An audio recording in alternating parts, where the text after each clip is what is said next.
good? No, ish. Ish. Okay, shall I speak louder? Okay, I'll do that. Okay, hi, I'm Amy Golding. I'm Artistic Director and co-founder of Curious Monkey. We're a theatre company based in the northeast of England with a remit to bring to life stories that deserve to be told. As a young activist, I became overwhelmed by the horrendous things that were happening in the world. And I experienced this moment where my bubble burst, and I didn't know how I, a young woman from the north of England, could actually make any change in the world. I soon realised that the answer was one step at a time, and by doing what I'm good at, which happens to be theatre. So I founded Curious Monkey 3 years ago to focus my efforts, to shine a spotlight into corners of society that are often overlooked, to create debate, raise awareness, and bring about social change. I run that company with my colleague Jen Dewar, who's sat just here. We make new plays that tour nationally and internationally. Our projects include Hope Book, which was a partnership project with a large charity called Children's Northeast. Hope Book was a play and an interactive online story looking at child poverty, and we engaged with over 1,000 young people in the process.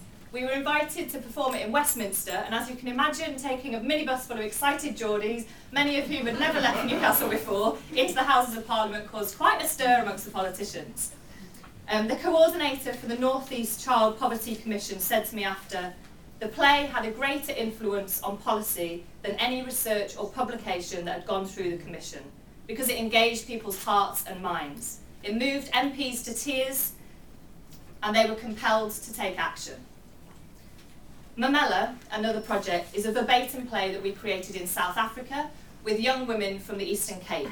It tells their personal stories, their struggles, their fears, their hopes and aspirations. It toured the UK last year, winning awards, including the Journal Culture Award for Performance of the Year. We also have made plays about genocide, persecution and tolerance, amongst other things. So our latest project, Leaving, is what I'm here to tell you more about today. We're working again with Children North East and also with local authority partners in Tyneside and Teesside to address the recognised crisis of deteriorating support for young people who are leaving care. At present, there are 93,000 looked after people in the UK. Over half of those go into care because of neglect or abuse. 41% of care leavers last year were not in employment, education or training at age 19, compared to 15% of the general population. And those numbers are increasing. Some of the highest percentages are in the North East, where deprivation is prevalent. Only 7% of young people leaving care will go on to study at university. Leaving is inspired by a young man who I know personally called Jawed. He was from Afghanistan. He escaped after being tortured, his life in danger. He arrived in Newcastle an unaccompanied minor with mental health issues as a result of trauma. He went into a children's home. He learned English, he started taking part in activities, he became a really positive member of his community, and he had this amazing sense of humour as well. He won an award for the most improved child in care when he was 17.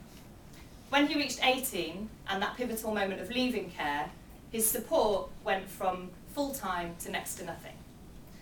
He was housed in a horrible rundown flat in a dodgy area in the city, dealing with bills and finances, education, responsibilities for the first time, alone. He was preyed on by the people in the flats. They stole his few belongings. He lost track of his medication, his mental health deteriorated, he had an episode, was sectioned, arrested, his asylum appeal was denied, and he was deported back to Afghanistan. Now, I have never seen or heard anything from Jawed ever since, and none of us know what happened to him. When a young person is in the looked after system, the local authority becomes their parent, the corporate parent. Now, who here today is a parent? Put your hand up, how many parents have we got in the room? So can you imagine if you decided to stop giving your child support at the age of 18? They go out there to fend for themselves entirely, no support with finances or education or employment, nothing. We all know that being a parent goes well beyond when your child turns 18. Now, I'm in my 30s and I still have to ask my mum for help sometimes. We want you to be part of tackling this issue together with us, head on, through supporting these young people's voices to be heard.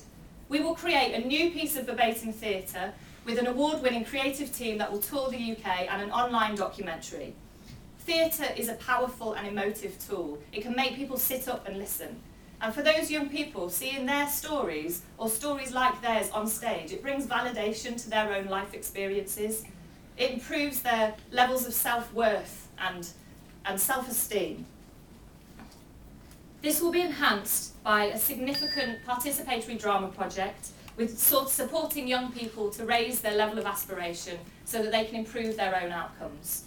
We will also run a symposium with Children North East in which these young people's voices will be at the forefront. People working in the care system, the Children's Minister, the Children's Commissioner, and people from local authorities will be at this event so we can tackle this issue from policy level down to the ground. So every £1,000 that we raise